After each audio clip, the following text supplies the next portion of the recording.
stopped. Now, for you folks who don't own a t-shirt yet, head on over to uncutgear.com and make one of these your own one day. Yes. Buy one for your child that's not here yet. Yes. Get Jimmy a do-rag. Yes. Buy your shirt. You can get a coffee mug. If you guys like to drink coffee. Case. Yeah, man. Baby bib. You can get all kinds of shit. I even saw flip-flops on there. You can get flip-flops. I think you can get an uncut kidney. If someone, I want to see the first motherfucker, man, the motherfucker buy some uncut flip-flops. God damn, that's a tongue twister shit. They'll be all over the beach next season, so get yours early. Right. And take a picture of it to us, Jordan. Wow. That would be the fan of the motherfucking year. Anyway, moving on to other shit. Strikeforce. For those who stayed awake. Yeah. I slept through this one. I had the Al Bundy on, had the hand in the pants on the couch going. I had some birthday cake left over. I was like, I'm going to give me a slice of this shit. George's like, can I help you finish that motherfucker? He ate that shit, Jimmy. He was out cold, wasn't he? Yeah, that shit was I got that itis. Right. He did have itis. Okay, now let's start with the...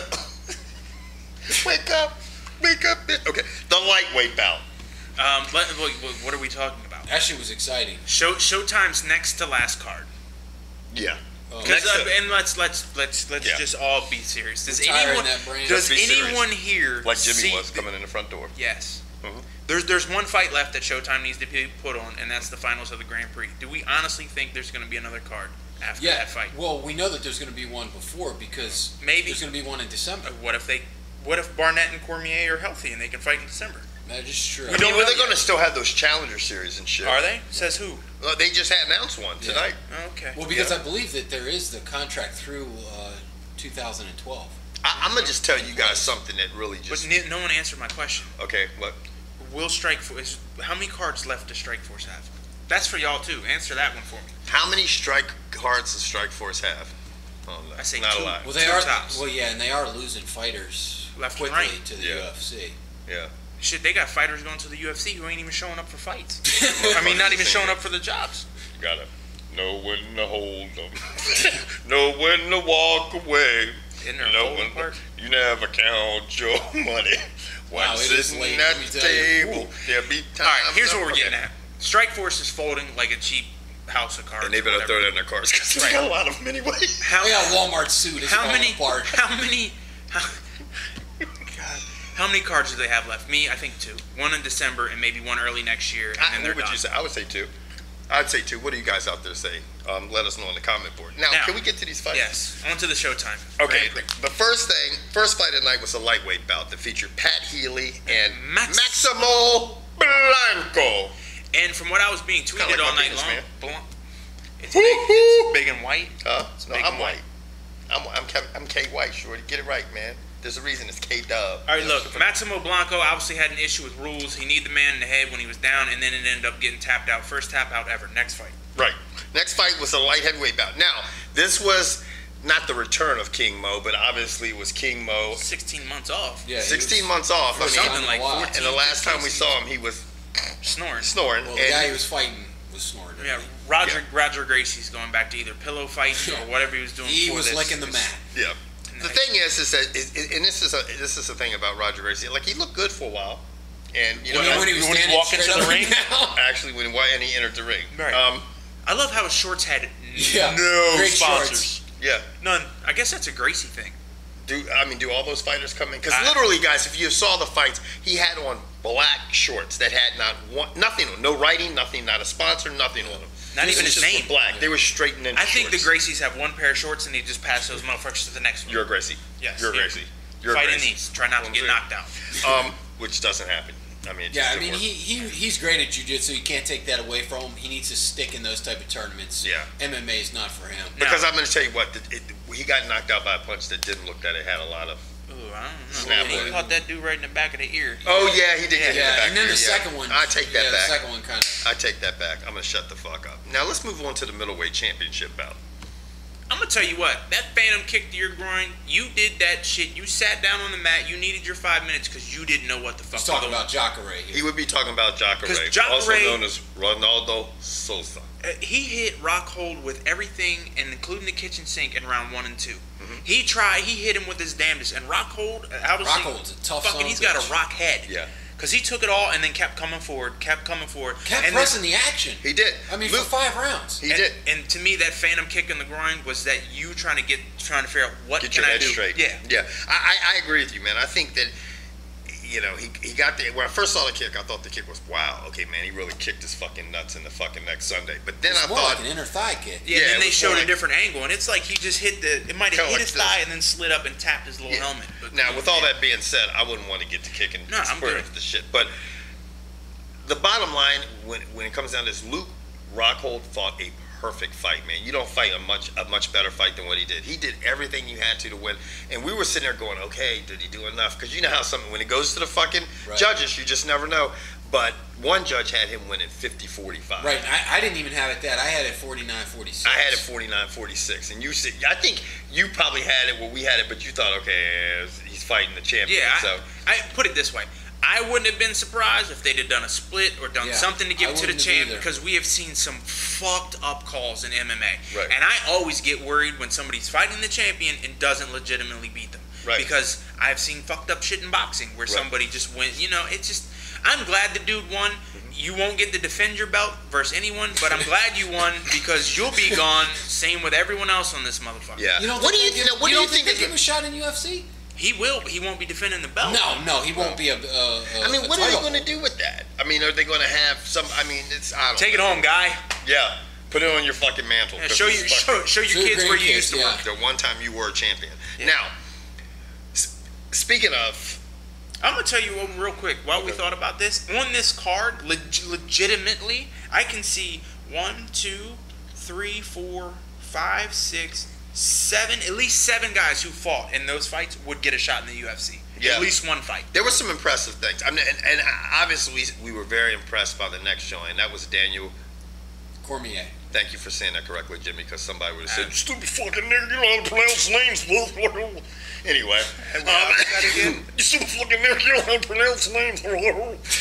Antonio, my jaw could never be smaller.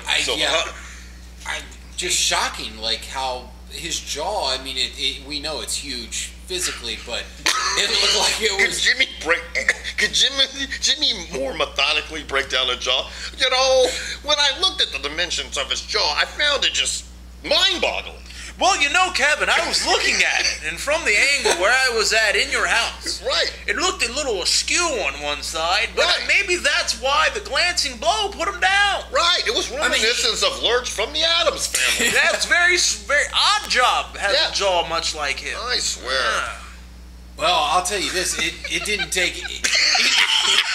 It couldn't take any punishment because he didn't look like he came ready to fight tonight. I'm gonna tell you I what, was surprised. That opening right hand fucked his world up. And he never recovered, evidently. Right. Never. He never did. And you know what's funny? Bobby Purdom texted me and he's like, you know what, man? This guy just looks like a marshmallow could have knocked him out. Now, that's not taking any away from... I said the last fight when... Yeah, you called it. When DC, that's Cormier, but I said that he had nasty hands, right, when he fought Monson. We didn't believe you. And George was like this.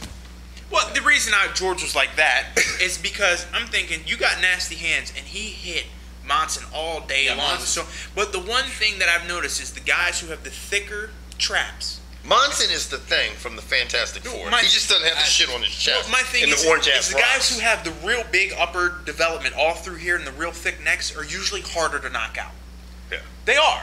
Now, George is the thing. Silva in disguise. has just a big ass jaw, Yeah. and he was like, "All right, I'm gonna hit you right." And he hit it. And I mean, stopped he was. He never recovered, like you said, from that first blow, and he was just sort of looked wobbly, and Cormier took advantage of it and put him out. He was impressive, man. To give up about 5.5 inches in At height, least, yeah. about 25 pounds, probably about another 11 inches in reach, he worked him. But he came out determined. He knew what he was doing. He came out with a game plan, and he stuck to it. Yep. And he saw something evidently in the video. And like he said, if he trains with Cain Velasquez and all of these guys, I mean, he's facing American top-level kickboxing, competition. So he was He not. went 4-0 tonight. Yeah, he was not gun shy coming out there. Yeah. Also known as, that should be it, AKA American Kickboxing Academy, or also known as we will knock you the fuck out. Now, 'Cause they've been doing that on shit. to the next fight, and this is where I'm stepping out because I literally slept right through this monster. Now, the funny thing about this was, Kevin was this close to falling asleep too. yeah, it was because we were just exhausted. But early at the beginning of the Strikeforce tournament, we were all told to pick dark horses. My dark horse was Josh Barnett. Your dark horse was Sergei Kharitonov. Now, I don't even think we say it right. It's not Kharitonov, it's Kharitonov, or it's silent. I think that K may be silent. Kharitonov. That guy. The guy who lost to Barnett tonight. Right. Well, anyway, our dark horses were fighting each other. George didn't get to see it because that mug was counting sheep. Yeah, his horse went dark. His horse went dark. Did he say a whore went dark? He said your horse went... No, not your whore. Your horse went dark. It's better than your horse going limp. Okay? So well, no, because a guy named Limp Rod actually took the time to write us a personal message. Fuck his homie, man. Okay. So, yeah. But anyway, it might look like... on him. I don't mean to toot my horn, but beep, beep. Jimmy, could you toot my horn for me? Because I had some shit going on today. DC showed his hands. Yeah, you called the Cormier fight, and again, Josh Barnett came through. I mean, Kharitonov was rocking him early. Barnett took about 30 seconds, a minute of that. Off because he doesn't have it. And then took him down and was in the mount position and just finished him off. He has no ground game. Josh Barnett is a big guy, he's a strong guy, and I'm going to tell you what, when he gets you on the ground, for all you people who have ever watched you're not moving him. He is good at keeping you there, man. Like you see people try to kick up their pelvis and try to kick him off, and he's just like pop pop. He's just a big, heavy, sloppy fucking guy, and he's good at what he does. Beat Cormier. That's going to be a good fight. I mean, it will be. You know, he's got the length on him, but we saw that with Antonio Bigfoot Silva, and I tell you what, man, that is going to be. He's going to have a hard time. That's going to be a guy that taking down is going to be tough. He's going to stuff your takedown. But I will say, Josh Barnett has a chin. Mm-hmm. I mean, he took some shots for him tonight, and he has in the past. So it'll be interesting to see when Cormier hits him, if when he doesn't necessarily get stunned, how he reacts. Yeah, I'm telling you what, man. I'm going to go out on a limb, and I think DC's going to win this tournament, man. I'm that impressed. Provided that he didn't break his hand and will be able to fight. Because I mean, he hit that chin, and that shit was just, they had ice on it right away. Yeah. I have a feeling he broke his hand. I mean, because if I had to guess, there's nothing that you could have hit that was more solid. That mug's got more chin than a fucking Chinese phone book, shorty. And those are some thick ass phone books, man. I ain't lying. Y'all two are terrible. I know, man. Can we get the fuck out of here, man? Okay, we got one more thing to talk about. What are we gonna talk about? Diaz. Oh shit! How did y'all forget about that? Wow, yeah. That's what he forgot. Shit, he didn't show up for anything. Yeah. What's this? A fantasy draft all over? I don't know, man. Which one is it? Nick? It's Nick. Okay. First off, little brief history.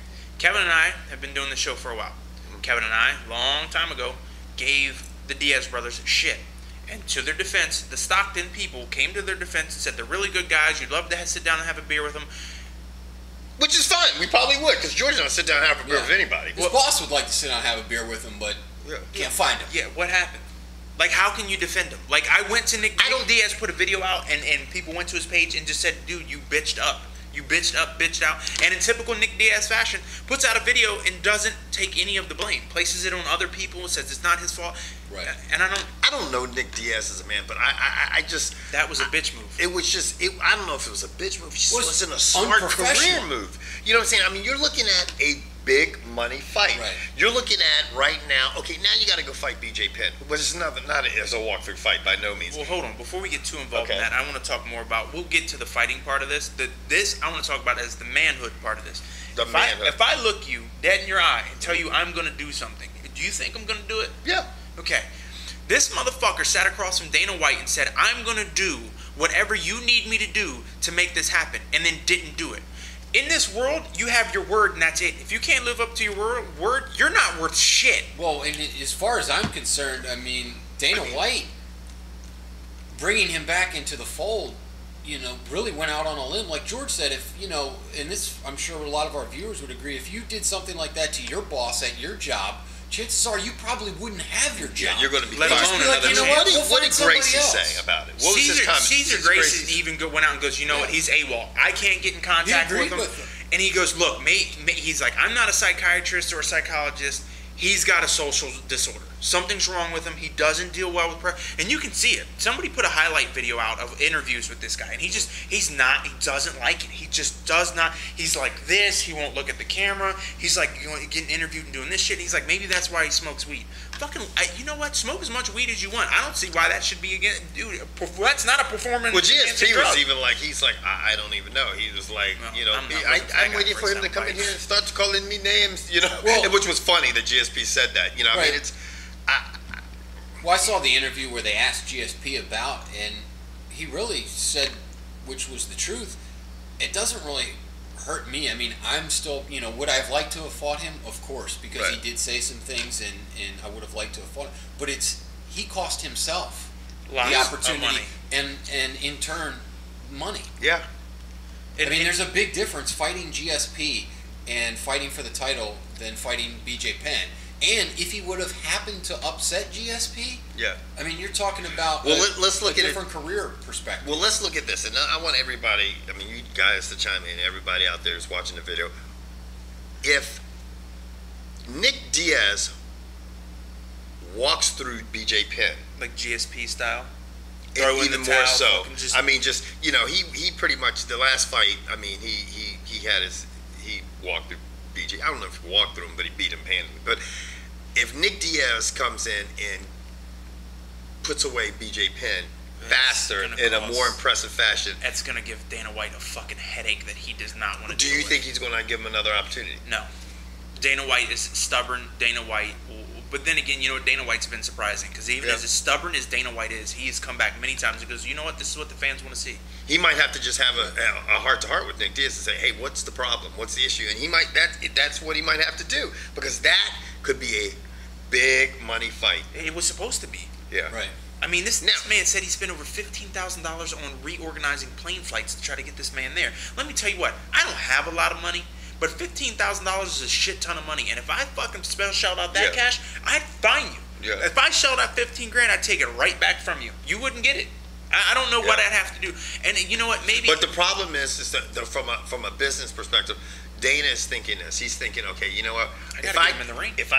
I gotta get him in the ring. Gotta get him in the ring. If I find or try to take $15,000 out of his pocket, he'll be like, fuck you, I'm not fighting. That's Nick Diaz's mentality. He's like, I don't give a shit. I don't need this. That's some people are like that. Like some people are like, I'm fucking hungry. I need the fucking money. He's like this. I'll just go back, do a couple bong hits, play fucking some Madden, and fucking train my ass off and go run a fucking triathlon or box. Like he do his boxing. Yeah, that's just him. That's what he like. That's his passion. He doesn't give a fuck about Dana White. I just don't see how anyone can be sympathetic towards this dude. People are like, oh, he shouldn't have to do pressures. Bullshit. It's part of your job. There's parts of all of our jobs that we don't like. Well, you got to do pressures because you got to market the fucking fight. I mean, you look at Chael Sonnen. I mean, a lot of people think he's an asshole. He does some shit, stuff like, but that guy's marketing even when people are not asking him to market. Yeah. Floyd Mayweather's out doing 24/7 and making everybody go, "Oh my God, this is a fight."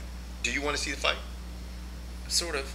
Mm-hmm. Honestly, you know what? I mean, I'll watch any fight. While we're talking about that, because that fight's next weekend, you know what I want to see? A reality show following around the Mayweathers. Because Hackelman put out a video that we need to come up with a new language. Part Ebonics, part low IQ, and part head trauma. And then he said it's the Mayweathers. It's Roger Mayweather. He's like, what language are they speaking? Hack's video is fucking hilarious. I gotta check it out. Yeah. I mean, nobody knows. So what do you guys think about this Diaz situation? A lot of you guys sent us emails. I've seen messages, and I've responded to them. Because fuck you. That's I lost. As a fighter, you are a world-class fighter. No one can deny that. But you have to do the parts of the job that you don't like. Now, maybe if he goes and gets fucking a doctor's note saying he can't be in front of the camera because he shits his pants. I don't know enough about Nick Diaz as a person to know. Because I'm going to tell you what, if it was, to me, this is the thing. I don't say fuck you because it's like, even though some people look at it as a dick move, I look at it as more of a bizarre move. Like okay, it's not so much of a dick move. It's kind of like, what's he doing? Like it's like self-destruction. So you almost kind of feel like, man, like when somebody's fucking, it's like a train wreck. Like it's a train wreck, or someone's drinking, you're like, man, dude, put down the fucking bottle, and you want to fucking help them. Yeah, they might do some dickish shit, but you might want to be like, watch this. Somebody came to us and offered us an obscene amount of money to do a show, and they told us to fucking go stand on the corner in a fucking tutu and a hula hoop to fucking get the show. Would you do it? What's the money? enough to make you go out in the fucking corner. I'd be the most hula hooping motherfucker in the world. Thank you, because that's what you got. Dana White sat there and told you that take all your purses together that you've ever won in your entire life, and I will pay that, and then add more money onto it. This one purse will fucking add all of that up, and then some. But this is the thing, though. That's unique. That's Kevin. That's Kevin and George's mentality. A guy like Nick Diaz, that might not be his thing. Then like, you know what? Go get that motherfucker the biggest, baddest pound of Canadian weed.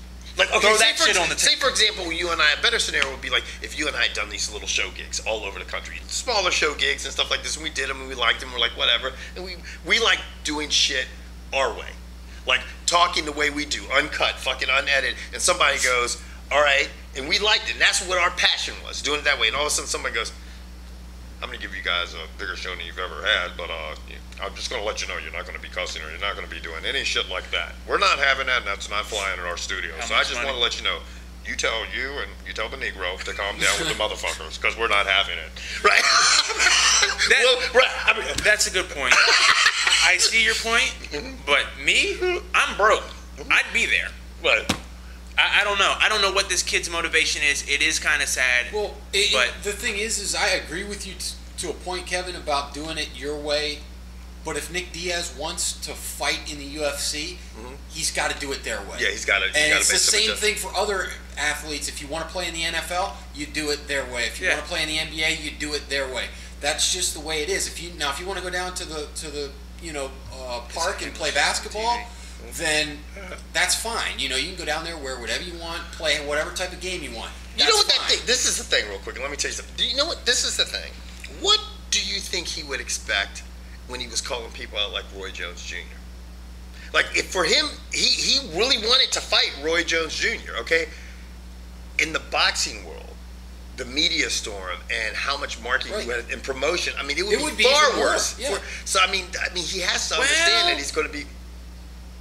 Hold on. The reason I say that is I'm watching 24/7. Floyd Mayweather does pressers at his gym. Now, if you telling me if you could come and now if they held this motherfucking press conference in Nick Diaz's living room, I think it'd be great. I don't think he'd have a problem with it. Right. I think it's the traveling and being away from home, because we've heard from Hack that he really does not like being away from home. So he's comfortable in Stockton. Yeah, I think if you catch him if they'd have moved the shit to Stockton, here's the thing: why not have him fight in San Jose? Right. It's in California. I know. Don't cowtail to him. Don't do this. Don't. Where's do this fight? Where's the fight supposed to be held? It was going to be Vegas. in Vegas. It was going to be in Vegas. It's not that First far time away. GSP is fighting outside of Canada in a while, and it was in Vegas. Damn, he got past customs. Yes, he did. Yeah. How'd you get the growth past customs? That's the question. Hey, man. See, man. See, you just opened a Frito-Lay. can of worms, man. What? See. I just Man, we asked the getting the question. fuck out of here, man. It's late. Yes. Out.